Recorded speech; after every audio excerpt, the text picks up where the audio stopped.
예수님에 대한 이름이 여러 가지로 많이 사용되고 있습니다. 그 중에 하나가 오늘 본문에 인자 이렇게 얘기하고 있습니다. 예수님은 자기 자신을 가르쳐서 인자다. 우리 한문으로 이렇게 돼 있는 말인데 한글로 풀은 뭐겠어요? 사람의 아들이다 이런 거죠. 예수님께서 인자로 이 땅에 오시겠다. 다니엘서 7장 13절 14절 말씀에 보면 인자 같은 이가 권세와 영광으로 영원히 다스리는 광경을 설명하고 있는데 이것이 바로 예수 그리스도께서 통치하는 거다. 인자 같은 이가 권세와 영광으로 영원히 다스린다. 결국은 메시아 인자 예수 그리스도께서 이 땅에 오셔서 하늘나라를 선포하시고 그분이 모든 것들을 다스리게 될 것이다. 그렇게 예언하고 있는 거죠. 이 다니엘 예언뿐만 아니라 이사야와 또 구약 성경 전체가 예언하고 있는 이 예수 그리스도 메시아 인자, 이분은 인간의 아들로 오신 동시에 하나님의 아들이시고 또 하나님이시다. 이렇게 성경은 설명하고 있습니다. 그래서 인자를 따르는 것은 결국은 하나님을 알고 하나님을 따르는 거다. 예수님 자신도 하나님을 보여달라고 하는 빌립에게 뭐라고 말했어요? 나를 본 자가 곧 하나님을 본 자다. 이렇게 말씀하셨잖아요.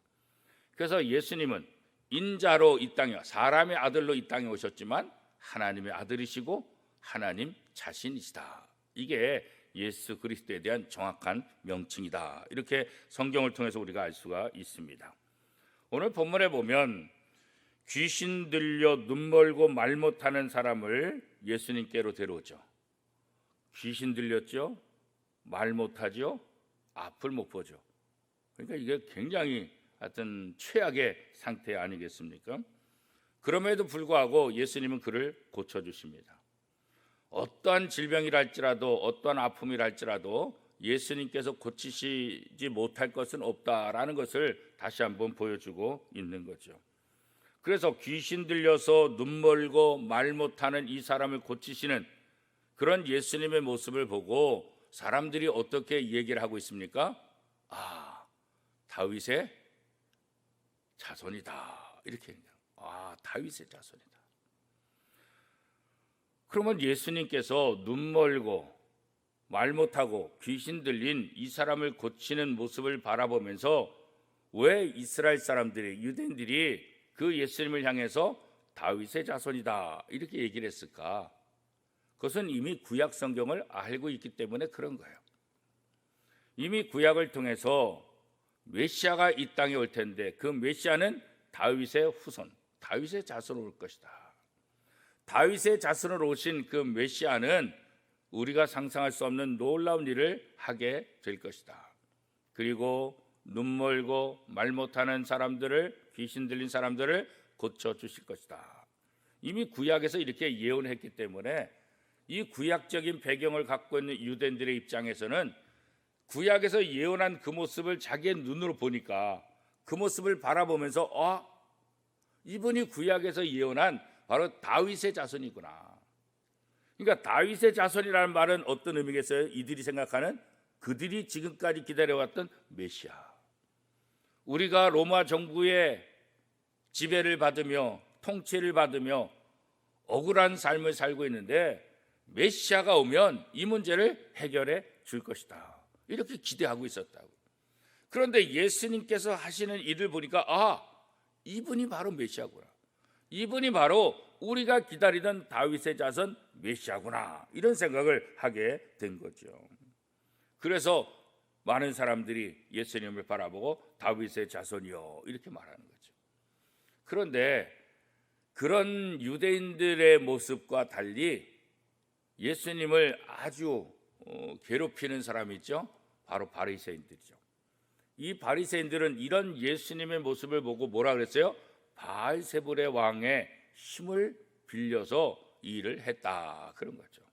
바알세불이라는 것은 바로 귀신의 왕이다. 모든 것을 다스리는 거죠. 그러니까는 한쪽에서는 이런 예수 그리스도의 모습을 바라보고 우리가 기다리던 메시아 다윗의 자손입니다 라고 얘기하는데 이 바리새인들은 뭐라고 말하고 있어요? 바알세볼. 그 바알세볼의 힘을 빌어서 이런 일을 한 것이다. 그렇게 이제 이야기를 하고 있는 거죠. 그러니까 이런 사람들의 이렇게 평가가 이거 완전히 다른 모습을 우리가 볼 수 있잖아요. 그러니까 다윗의 자손 메시아라고 할 때 이 예수 그리스도가 메시아가 이 땅에 와서 이 땅의 모든 것을 다스리시고 왕자를 차지하시고 다스리셔서 이스라엘 백성들이 그동안 억울했던 것, 눌렸던 것, 이 모든 문제를 다 해결해 주실 분이시다. 이사야 9장 7절 말씀에서도 보면 이사야는 메시아가 와서 바로 이런 왕권을 차지하게 될 것이고 또 인간을 죄와 사망의 권세에서 건져내실 메시아다. 이렇게 또 예언을 하고 있거든요. 그러니까 예수님은 인간의 죄와 사망의 권세에서 건져내실 메시아다. 이런 생각들을 구약을 통해서 가지고 있었는데 예수님의 모습을 바라보면서 이 구약에서 예언한 바로 그 메시아가 이분이구나, 이런 생각들을 이제 하게 되는 거죠. 그래서 예수님께서 질병을 고치시고 귀신을 쫓아내시는 이런 일들을 통해서 예수님 자신이 누구신지를 세상 사람들이, 아니 유대인들이 깨닫게 되기를 원하고 계신 것이죠. 오늘 우리도 마찬가지죠. 우리가 예수님을 누구로 인정하느냐? 그저 예수님을 좋은 분, 그저 예수님을 사랑이 많은 분, 그저 예수님을 남의 아픔을 동참해주고 해결해주는 분, 이 정도로 해석해서 이 정도로 이해해서는 안 되잖아요. 그렇죠? 바로 예수님은 우리의 메시아다. 이스라엘 백성들의 죄와 사망의 모든 곳에서 그들을 구원하실 분. 마찬가지로 이 메시아이신 예수님은 나를 죄로부터 해방해 주실 분이시다. 나를 죄로부터 깨끗하게 해주시고 하나님의 자녀로 회복시켜 주실 분이시다. 오늘 이 예수 그리스도를 우리가 이렇게 믿을 때 그 믿음대로 우리의 삶에 자유가 생기고 우리의 삶 속에 기쁨이 넘치게 될 것이다. 그런 거죠. 그래서 예수님은 누구신가를 바로 알 때 예수님을 경배하게 되고 예수님을 높이고 찬양하게 된다. 예수님은 나를 치료해 주시는 치료자로, 나의 죄 문제를 구원해 주시는 구원자로, 그래서 예수님을 높이고 예수님을 따라가는, 그래서 예수님이 가는 곳곳마다 수많은 사람들이 예수님을 따라다니는 모습을 우리가 볼 수 있잖아요. 그런데 아까 얘기한 대로 이렇게 예수님을 메시아로 바라보고 있고 다윗의 후손으로 바라보고 있는 유대인들 앞에서 완전히 초치는 말을 한 사람들이 바로 바리새인들이다. 그래서 오늘 본문에도 보면 이 귀신의 왕 바알세볼을 힘입어서 귀신을 쫓아냈다, 이렇게 완전 평가절하하고 있는 거예요. 남들은 이 예수님의 모습을 바라보고 야, 우리가 기다리던 메시아다라고 말하는데 정작 누구보다도 메시아를 인정하고 누구보다도 예수 그리스도를 알아봐야 될 이 바리새인들은 오히려 예수님을 평가절하는 거죠. 야야야야, 그런 소리 하지 말아라. 무슨 메시아냐? 메시아는 무슨 메시아? 그냥 바알세볼의 그 힘을 빌어서 이 귀신을 그냥 쫓아내는 것밖에 무슨 의미가 있겠냐? 그렇게 평가절하를 하고 있는 거죠. 그러니까 예수님께서 그들 앞에서 행할 때마다 날마다 쫓아다니면서 생트집을 잡고 또 계속해서 괴롭히는 사람들, 우리 사람들도 그렇잖아요, 그죠? 어떤 사람 보면 남을 이렇게 인정하고 칭찬하고 좋게 평가하지 못하는 사람이 있어요. 그저 어떻게든지 건수를 잡아가지고 꼬집고 또 비판하고 에이 뭐 그래, 그럴 리가 없어. 그런 사람들도 우리 주변에 있잖아요. 옛날부터 학교 다닐 때 보면 꼭 비판하는 사람들은 늘 비판할, 다른 사람이 아무리 잘했어도 절대로 칭찬해 주지 않는 이 바리새인들이 바로 예수님에 대해서 그런 사람들이죠. 끝까지 쫓아다니면서 괴롭히고 끝까지 쫓아다니면서 예수님이 누구신지를 세상 유대인들이 알려고 하는 것을 방해했던 사람이 바로 이 바리새인들이다. 성경은 그렇게 이야기하고 있습니다. 그러니까 예수님께서 이 바리새인들의 의도, 그걸 모르겠어요? 왜 이렇게 생트집을 잡는지 그거 모르겠어요? 이미 다 알고 계시죠. 그래서 예수님께서 그들을 책망하시죠. 그러면서 내가 바알세볼의 힘을 빌어서 이 귀신을 쫓아냈다고 한다면 그게 말이 되냐? 왜 자기네 집안끼리 싸우면 이게 말이 되냐? 귀신의 왕이 귀신을 쫓아냈다? 그럼 자기끼리 싸운다는 건데 이게 말이 되냐? 만약에 너희가 이것을 믿는다고 한다면 이미 너희 속에 하나님의 나라가 이미 온 거다. 사단은 하나님의 나라를 자꾸 부정하고 자꾸 넘어뜨리려고 하니까 너희가 상식적으로 한번 생각해 봐라. 어떻게 같은 편끼리 싸우냐? 같은 편끼리 싸울 리가 없지. 그래서 예를 들어서 이들이 바알세불의 힘을 빌어서 귀신을 쫓아냈다고 하는 것에 대한 반박을 예수님께서 하신 것이 오늘 본문에 나와 있죠. 그러면서 하나님의 나라를 예수님께서는 선포하고 계시는 것이죠. 어디가 하나님의 나라요? 예수님이 계시는 곳이 바로 하나님의 나라. 세례 요한이 하나님의 나라를 선포했고 예수님이 이 땅에 오셔서 하나님의 나라를 선포했고 예수님이 가시는 곳곳마다 하나님의 나라다. 그러니까 하나님의 나라는 뭐냐? 하나님의 통치가 이루어지는 곳, 그게 바로 하나님의 나라다. 오늘 내 마음이 하나님의 나라냐? 이것은 뭐예요? 내 마음이 하나님의 말씀에 순종하느냐, 하나님의 말씀에 따르고 있느냐. 내 마음이 하나님의 말씀을 따르고 있어야 내 마음이 하나님의 나라고, 우리의 가정이, 우리 교회가 하나님의 나라가 될 수 있는 것은 하나님의 통치를 받아들여요. 아무리 교회 나가고 아무리 성경을 이야기하고 성경을 가르치고 성경에 대한 뛰어난 실력이 있다 할지라도 하나님의 다스림을 받지 않으면 뭐예요? 하나님의 나라가 아닌 거예요. 이 바리새인들 보세요. 누구보다도 성경을 잘 알죠. 누구보다도 성경을 잘 가르치는 사람, 누구보다도 율법을 잘 지키는 사람들이죠. 그런데 예수님은 이들을 향해서 뭐라고 말씀하고 있어요? 이들이 오히려 하나님의 나라를 파기하고 하나님 나라에 들어가는 사람도 못 들어가게 하는 사람이다, 책망하시는 모습을 우리가 잘 알고 있지 않습니까? 예수님이 계시는 곳, 그 예수님이 다스리시는 곳, 그것이 바로 하나님의 나라가 된다. 그 앞에, 그 주님의 권세 앞에, 그 하나님의 나라에는 귀신이 들어갈 수 없고 귀신이 존재할 수 없고요, 그렇죠? 그렇기 때문에 하나님의 나라에서는 귀신이 추방당할 수밖에 없는 거죠.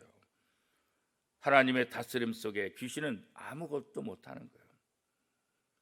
지난 본문 말씀을 통해서도 예수님께 나타나니까 예수님 앞에 귀신 들린 자가 어떻게 해요? 왜 나에게로 옵니까? 왜 나에게로? 그래서 돼지떼에게로 들어가서 2,000마리의 돼지떼가 몰살당하는 그런 모습도 우리가 기억하고 있지 않습니까? 귀신은 예수님을 알아보고 그 예수님 앞에 자기가 누군지 알고 그 귀신을 예수님께서 멸하실 것을 이미 알기 때문에 귀신은 예수님을 바라보면서 두려워하고 있다는 거예요. 하나님의 나라가 선포되면 귀신이 다 사라지게 될 것이고 하나님의 통치가 진행되면 그 통치 속에서 사람들은 귀신으로부터 노임을 받게 되고 질병으로부터 노임을 받게 되고 하나님 나라의 그 아름다움을 꿈꾸며 그 하나님의 나라의 기쁨을 맛보며 살아가게 될 것이다.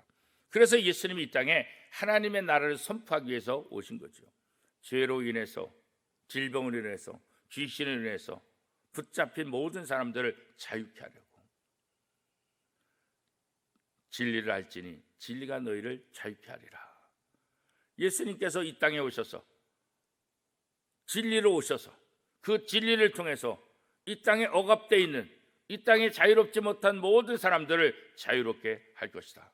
이게 바로 예수님께서 이 땅에 오신 가장 중요한 목적이다라고 설명하고 있지 않습니까? 오늘 우리가 예수를 믿을 때 죄로부터 자유케 되고 예수를 믿을 때 귀신으로부터 자유케 되고 예수를 믿을 때 모든 무거운 어둠 이런 것으로부터 자유케 되고 그 자유를 하나님을 찬양하는 자유로 바뀌게 되는 것, 우리가 지금 다 경험하고 있는 것 아니겠습니까? 예수님은 이 땅에 오셔서 생명을 살리시고 자유를 주시고 참된 평화를 주시는 분이시다. 우리가 찬송가를 통해서도 예수님이 누구신가에 대해서 너무나 잘 알고 있지 않습니까?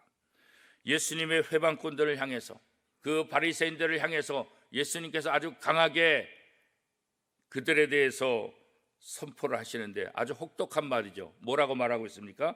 독사의 자식들아, 그런 거죠. 자기도 죽고 남들도 죽이는, 자신들도 천국에 들어가지 못하고 다른 사람들도 천국에 들어가지 못하는 이 독사의 자식들아, 그런 말로 바리새인들을 저주하신 모습을 우리가 기억하고 있습니다. 우리 사람들의 모든 죄는 우리 스스로 해결할 수 없잖아요. 우리가 어떤 노력을 하든 우리 인간의 힘으로는 영원히 해결할 수 없잖아요. 특별히 바리새인들의 죄는 너희 스스로 영원히 해결할 수 없다. 성경에서 용서받지 못하는 죄가 있는데 그 죄 중에 하나가 무엇입니까? 성령을 거스리는 죄. 이 바리새인들이 바로 그 죄를 저질렀다. 그래서 너희들은 영원히 그 죄 문제를 해결할 수 없게 되고 너희는 결국은 멸망하게 될 것이다 라고 예수님께서 선포를 하고 있는 거죠. 이 바리새인들의 가장 커다란 죄는 무엇입니까? 바로 예수 그리스도를 영접하지 않은 거예요. 누구보다도 예수 그리스도를 알고 누구보다도 예수 그리스도를 영접했어야 되는 이 바리새인들. 왜요? 성경을 누구보다도 잘 알고 있잖아요. 구약의 메시아가 온다는 걸 이미 알고 있어요. 메시아가 이 땅에 오셔서 어떻게 하는지 이미 다 알고 있었잖아요. 아니 일반 백성들도 예수님의 모습을 바라보고 구약의 배경을 가지고 구약의 공부한 것을 가지고 다윗의 자손 이렇게 얘기하고 있는데 바리새인들이 왜 모르겠어요? 바리새인들이 더 먼저 알아봤어야죠. 더 먼저 경비하고 야 이거 우리가 너희들에게 가르쳤지, 우리가 하나님의 말씀 가르치면서 다윗의 자손이 오신다고 얘기했지, 야 이분이 바로 그분이야. 오히려 바리새인들이 유대인들을 일반 사람들을 향해서 이분이 바로 우리가 기다리던 메시아 다윗의 자손이야. 오히려 이렇게 설명해주고 이렇게 알려줘야 되는 것 아니겠어요, 그죠? 그런데 어쩌자고 일반 유대인 백성들은 다윗의 자손 예수요라고 말하고 있는데 이 정작 누구보다도 먼저 알아야 될 바리새인들은 바알세불의 지배를 받고 있다. 이렇게 말하니 이게 얼마나 어처구니 없는 거예요, 그죠? 오늘날도 마찬가지죠. 오늘날도 마찬가지. 이단들이 생기는 거 다 그런 거죠. 누구보다도 성경을 잘 알고 있던 사람들이 갑자기 자신의 어떻게 해요? 힘과 자신의 지혜와 자신의 말로 가르치다 보니까 2단이 되고 3단이 되고 오늘날도 많은 사람들이 잘못된 길로 가고 있는 것을 보잖아요. 얼마나 서글퍼요. 그 밑에 있는 사람들을 잘못된 길로 인도하는 거 그렇잖아요. 수많은 사람들이 그것이 진리인 줄 알고 쫓아갔다가 그것에 아무런 진리가 없고 멸망받는다는 것, 이게 얼마나 이단의 교주들, 하나님의 말씀을 잘못 가르치는 사람들, 자기도 구원받지 못하고 자기를 따른 사람도 다 구원에 들어가지 못하고 멸망시키는 그런 존재들, 우리 주변에도 많이 보고 있잖아요. 잘못된 지도자들의 모습, 악한 일을 계획하고 악한 일들을 앞장서서 하는 잘못된 사람들의 모습, 그 사람이 진리인 양, 그 사람이 참 지도자인 양 따라가는 그런 불쌍한 사람들의 모습들을 우리가 많이 보잖아요, 그죠? 오늘 우리가 예수 그리스도가 누구신가 바로 아는 것은 나 자신의 내 영혼을 살리는 것뿐만 아니라 우리 주변 사람들, 내가 아는 사람들을 바른 길로 인도하는 데 있어서도 굉장히 중요한 거죠. 한 사람이 잘못된 이단으로 빠지면 그 사람을 통해서 그 사람하고 친한 사람, 그 사람의 영향을 받은 사람이 함께 다 그쪽으로 가는 거잖아요. 신천지 같은 경우도 그렇잖아요, 그죠? 그 사람과의 관계 때문에 어쩔 수 없이 가서 그쪽으로 빠진 것도, 이단으로 빠진 게 다 그런 거예요. 교리가 좋아서 뭐가 좋아서보다도 그 사람 때문에, 자기하고 관련된 그 사람의 영향력 때문에 그쪽으로 다 몰고 가는 거예요. 나중에는 후회받자 너무 늦어서 어떻게 할 수 없는 그런 상황들 그렇잖아요. 예수 그리스도를 영접지 않으면 바리새인이라 할지라도, 누구보다도 성경을 잘 안다 할지라도 결국 멸망의 길로 갈 수밖에 없다는 것. 그 결과는 무서운 심판이 그들에게 기다리고 있다는 것. 그렇기 때문에 예수님을 모르는 것, 예수님을 영접하지 않는 것, 예수님과 단절되는 것, 이것이 가장 커다란 악한 일, 가장 커다란 저주죠. 그래서 우리가 복음을 전하고 전도하는 이유는 바로 이것 때문 아니겠어요? 예수 그리스도 안에 참된 구원이 있기 때문에, 예수 그리스도 안에 참된 하나님의 나라가 있기 때문에 그런 것 아니겠어요? 바리새인들은 누구보다도 성경을 암송하고 성경을 지키고 누구보다도 율법대로 살아가는 사람, 계명을 그대로 잘 준수하는 사람, 그래서 많은 사람들이 그 사람을 바라보면서 주눅들게 하고 와, 저 사람은 대단하다 말하지만 결국 본인 자신은 메시아 다윗의 자손 예수를 영접하지 않으므로 멸망의 길로 가는 사람.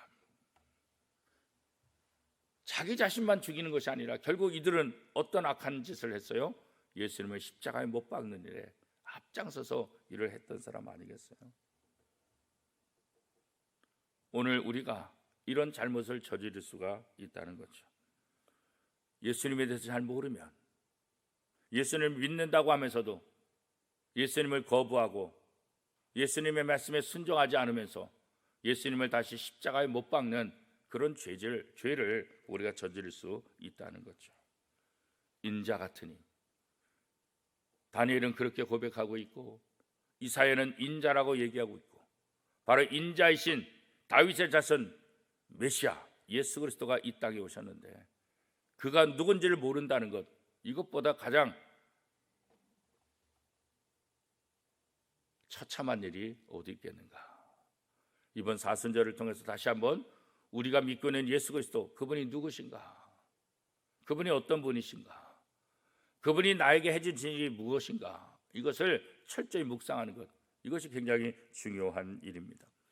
어떻게 하든지 예수님과 친밀한 교제를 갖는 것, 이것이 어떤 행동을 하는 것보다, 어떤 외적인 노력들보다 가장 중요한 거예요. 그래서 우리는 열심히 예배에 참석하는 거예요. 열심히 기도하는 거예요. 열심히 성경을 읽는 거예요.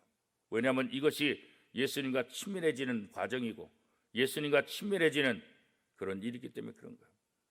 예배 드리지 않고 기도하지 않고 말씀을 읽지 않으면서 어떻게 우리가 예수님과 친밀해질 수가 있겠어요? 절대로 친밀해질 수 없죠. 아무리 가족이라 할지라도 만나지 않으면 어떻게 해요? 친밀감이 없어요. 그래서 우리 옛말에도 먼 친척보다 어떻게 이웃 사촌이 훨씬 더 가깝다고 했잖아요. 친척이 뭐예요? 피로 맺어진 관계면 뭐예요? 만나지 않으면 아무 소용이 없다고. 그러나 내 옆에서 매일 만나는 사람, 오히려 그 사람이 더 가족같이 느껴질 때가 있는 거죠. 우리가 예수님과 친밀해진 것, 이거 하나님이 기뻐하시는 거예요. 왜냐하면 예수님은 그래서 보내신 거죠. 누구든지 그 예수를 영접하고 누구든지 그 예수와 함께 살고 누구든지 그 예수의 말씀에 순종하고 누구든지 그 예수를 자랑하는 삶을 사는 것, 이것이 바로 오늘 하나님께서 우리에게 원하시는 거예요. 그래서 언제나 나 혼자 삶이 아니라 인자, 사람의 아들이신 예수 그리스도 그분과 동행하는 삶을 사는 것, 그래서 예수님을 더 깊이 알아가는 것. 그렇죠. 우리가 같이 교회 다니면서도 잘 모르는 경우 많잖아요. 그냥 이름만 알지 전혀 아무것도 모르잖아요. 그렇죠. 그러나 교제를 하다 보면 어떻게 해요? 같은 남선교회, 같은 여전교회, 같은 구역, 또 같은 사역, 교사를 같이 하든지 찬양대를 하든지 뭐 같이 사역을 하면서 구역에서 매주 만나면서 얘기하면 어떻게 해요? 더 많이 알죠. 더 깊이 알게 되는 거예요. 바로 우리가 예수님을 더 깊이 알아야 된다. 그냥 이름만 아는 정도, 교인들끼리 아는 이 정도가 아니라 예수 그리스도를 더 깊이 알고 더 많이 알고, 예수를 깊이 알고 많이 알면 알수록 우리에게 더 유익이죠. 아하, 예수님이 이런 분이시구나. 아하, 예수님이 이렇게 해주시는구나. 아, 예수님이 나에게 이런 도움이 되시는구나. 예수님을 더 깊이 알고 많이 알면 알수록 우리가 더 풍성해지고 우리가 훨씬 더 평안해지고 자부심을 갖게 되고 두려워하지 않게 되고 염려하지 않게 되는 거죠. 왜 염려하겠어요? 왜 두려워하겠어요? 예수님에 대해서 잘 모르니까. 예수님이 누군지 모르니까. 예수님이 나와 동행하신다고 하는데 동행하시면서 내게 어떤 도움을 주시는지 이거 모르니까. 그래서 예수님에 대한 잘못된 생각들, 잘못된 개념을 다 벗어버리고 바로 예수 그리스도를 더 깊이 알고 이 인자로 오신 이분이 하나님의 아들이시고 하나님 자신이라는 것, 우리를 다스리실 왕의 왕이시라는 이 사실을 기억할 때 우리가 주님 앞에 내 모든 것들을 다 맡기게 될 것이고, 그렇게 함을 통해서 우리는 더 많은 기쁨을 누리게 되고 평강을 누리게 될 것입니다. 이 사순절에 다시 한번 하나님의 은혜 또 예수 그리스도의 사랑을 기억하며 예수 그리스도가 누군지 더 깊이 알아서 우리의 삶이 더 풍성해지고 하나님과 더 가까워지는 복된 삶을 사는 저와 여러분의 삶이 될 수 있기를 축복합니다.